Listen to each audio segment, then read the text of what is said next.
that the money that's being invested, that the programs that this government have put in place, that the investment in schools that we've got, that the vocational education training programs and support we give to students and to families is having a very, very positive impact, that it is having the desired outcomes that we all seek. In the end, for any government wanting to invest, they want to see out of that investment a great outcome, and that certainly is the case in terms of the electorate of Oxley and the wider Western Corridor. And I tend to refer to my electorate more these days rather than just strict boundaries based on some arbitrary line that's given to us by the Australian Electoral Commission, but more about the corridor, the Western Corridor. It's a growing and developing community, and it does sometimes transcend those boundaries, those artificial boundaries that are given to us by the Australian Electoral Commission, necessary obviously for elections and representation purposes. Under the current arrangements, Mr Deputy Speaker, there are no provisions which expressly would limit a student's access to assistance under the scheme to the vocational education training units of study, which are essential and directly relevant to the completion of the student's VET course of study. And as such, it's possible that a student may be entitled to a VET fee help assistance for a unit of study, even where that unit of study was additional to or not directly required for the completion of that course. So we acknowledge that and understand how those arrangements work. These amendments, therefore, do ensure that access to VET fee help assistance is appropriately targeted and that we are getting bang for the buck in terms of delivering essential funding into what I think is a key area in terms of driving the economy, in terms of keeping Australia moving and making sure that young people and people that are doing retraining get that essential assistance they need. This amendment is also particularly important in light of the Australian Government's decision to support the Victorian Government's VET reform agenda by allowing for the extension of the VET fee help assistance scheme to a subsidised diploma and advanced diploma students in that state. So it's important to acknowledge that part of what we're doing is trying to bring about some consistency across the state, some uniformity, and to reduce the burden of bureaucracy, red tape and other inefficiencies that are contained in all systems, and trying to make it as user-friendly as possible. And further, the bill makes minor technical amendments to provide for appropriate protections for the Minister and the Commonwealth in the event that a VET provider no longer offers any eligible VET courses and is no longer appropriately established under a law of the Commonwealth, state or territory, or no longer carries on a business or has central management and control in Australia. And these amendments mirror those made to HESA in 2007 in relation to higher education providers, and therefore ensure consistency between the two different programs, the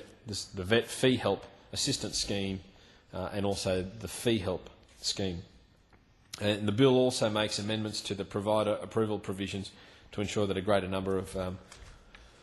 of approved higher education and VET providers can actually operate sooner,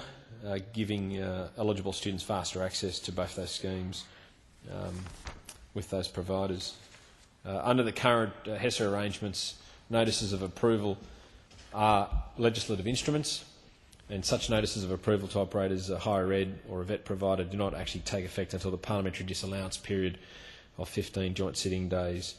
has elapsed, and this can sometimes take up to 2 sitting periods. So this creates some unacceptable delays and additional costs for higher education institutions and registered training organisations applying for approval, and as a consequence leave students without access to either the fee help or the VET fee help assistance programs during this time. So the amendments will ensure that higher ed and VET providers can operate on the day immediately following the day on which the notice for approval is registered. The amendment is particularly important again in light of our decision to support what the Victorian Government's done in reform in this area.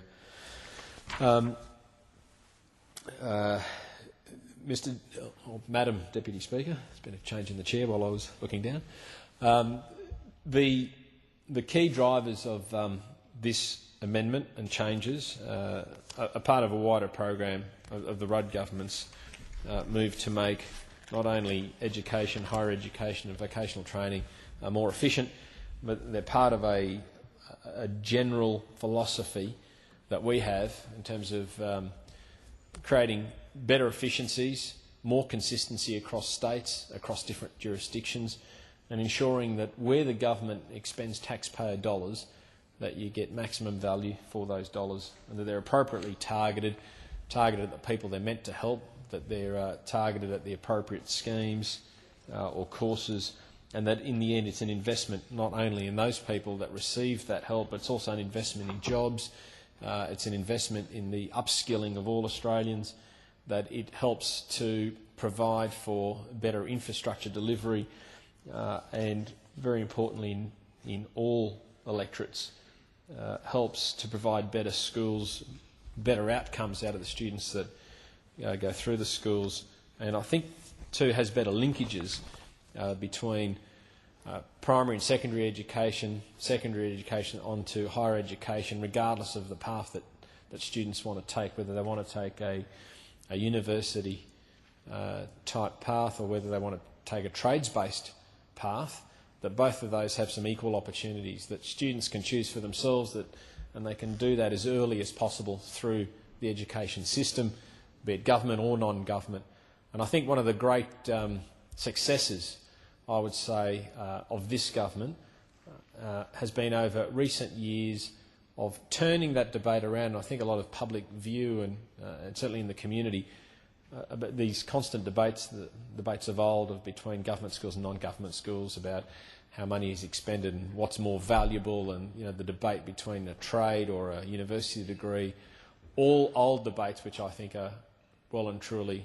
well hopefully, dead and buried, and we can all move on to more important issues such as providing people with the necessary skills, investments, the right resources and facilities, all the right paths, the right types of policies and strategies, making sure that there's conformity across states and jurisdictions, making sure that government is a facilitator, not an inhibitor of people's educational opportunities and skilling opportunities. So while I commend the Minister for her great work in this, I also commend the bill to the House, and I know it's not a controversial bill and it's supported by everyone in this House, so I commend it to the House.